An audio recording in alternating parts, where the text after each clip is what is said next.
Ok. El título del libro, si me facilitas después a mí la edición. Va. Yo me llamo Abdiel Baños. El título del libro es El coronel no tiene quien le escriba. Lo escribió García Márquez en 1961. La novela fue inspirada en, al parecer, un familiar de Gabriel García Márquez, un personaje de la vida real. Entonces, el coronel es un anciano veterano de la Guerra Civil colombiana. Vive junto a su esposa en una casa muy humilde construida en barro y bejuco. La trama comienza una mañana lluviosa de otoño, que al parecer llena de melancolía al coronel por alguna razón. Esta mañana el coronel se despierta temprano y nota que no queda suficiente café para el desayuno. Solo queda una cucharadita para una sola taza, que el coronel decide darle a su esposa enferma de asma. El coronel miente a su esposa diciendo que el café había alcanzado para 2 tazas y que él ya había desayunado y de esta manera ella pudiera desayunar sin remordimientos. Los ancianos no tienen a nadie más que el uno al otro, ya que su hijo había sido asesinado en una gallera por entregar información clandestina. Lo único que tenían de valor era una máquina de coser y un gallo de pelea que su hijo les había dejado. El gallo significaba desgracia para la esposa del coronel, debido al vínculo entre los gallos de pelea y la muerte de su hijo. Esa mañana el coronel se prepara para ir a al funeral de un joven del pueblo, amigo de su hijo, y se da cuenta que sus zapatos regulares están tan gastados que daban lástima.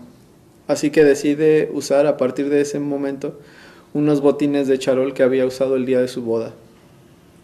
Los ancianos están muy viejos, ya como para poder trabajar y valerse a sí mismos.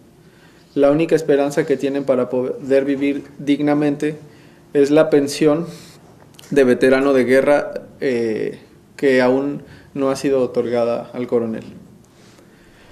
El coronel ha esperado su pensión por más de 15 años y de la mano de un abogado ha escrito al gobierno demandas para que sea otorgada su pensión, que al principio del periodo de espera eran respondidas con cartas diciendo que el tema estaba siendo atendido, pero hacía 10 años que ni siquiera esas cartas de respuesta habían llegado.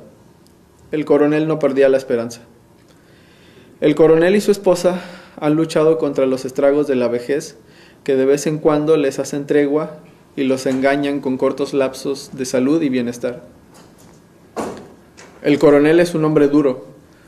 Como dice Gabriel García Márquez, es de huesos articulados a tuerca y tornillo, que enfrenta los golpes ineludibles de la pobreza y de la edad con estoicismo y de una manera digna ante su comunidad, ya que no se rinde a la alternativa de pedir préstamos o de la caridad de la gente que lo conocía y que sabían que era un buen hombre. Una manera de dar un poco de oxígeno a la situación económica de los ancianos es mediante las peleas de gallos, ya que según la gente del pueblo, el gallo de Agustín, el hijo del coronel, era el mejor. Así que el coronel había invertido en la alimentación del animal desde que su hijo había muerto. Sin embargo, el alimento del gallo se había terminado y no tenían dinero para comprar más.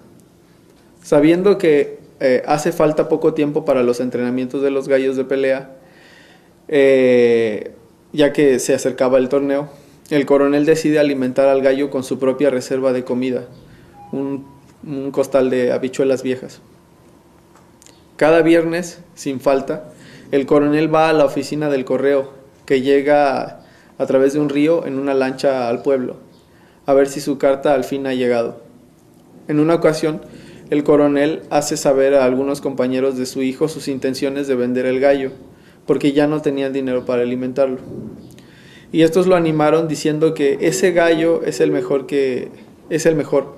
y que ellos lo alimentarían.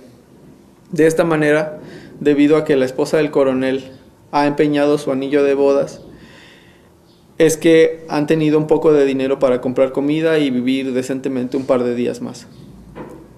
La carencia regresa más tarde y el coronel vuelve a pensar en vender el gallo, que según don Sabas, el compadre del coronel, debe valer alrededor de 900 pesos, lo que significa varios meses de manutención para los ancianos.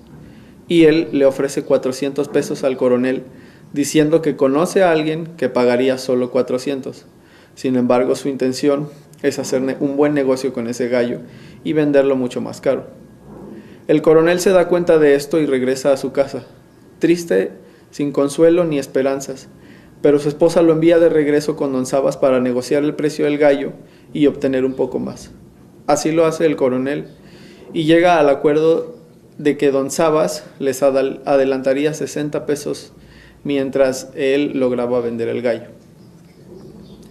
Una mañana, el coronel y su esposa despiertan y se sienten raramente bien. Experimentan una falsa seguridad que el dinero, es decir, aquellos 60 pesos, les hacían sentir, y el coronel viaja a las galleras en donde entrenan a los gallos para las peleas. El coronel nota que su gallo es ovacionado de una manera deslumbrante por parte de los jóvenes del pueblo, y nota que lo que su gallo significa para el pueblo no es solamente una diversión ni un vicio, sino que es esperanza también. Significa una oportunidad para ellos también. Así que regresa a su casa con una convicción inflexible y le dice a su esposa que ha decidido no vender el gallo. Entonces la mujer se pregunta ante la posibilidad de que el gallo pierda: dime, ¿qué haremos? ¿Qué comeremos? Y el coronel le responde: mierda. Y así literal termina el libro. Mi reflexión es que el libro me hizo experimentar la situación, esa sensación de frustración e impotencia que también experimentó el coronel ante la imposibilidad física y económica. Me hizo reflexionar en aquellas personas de edad avanzada que decidieron dedicar los años de su juventud en alguna actividad que no les retribuyó en el futuro y que no necesariamente por consecuencia, no necesariamente fue por no trabajar suficiente o haber malgastado el tiempo. Estas personas que aún ante los problemas que realmente afectan sus necesidades básicas como la buena alimentación, vestimenta o vivienda digna, se mantienen de pie y el orgullo los erige. Y simplemente espero que el coronel sí haya recibido su carta algún día. Eso quiero pensar. Gracias.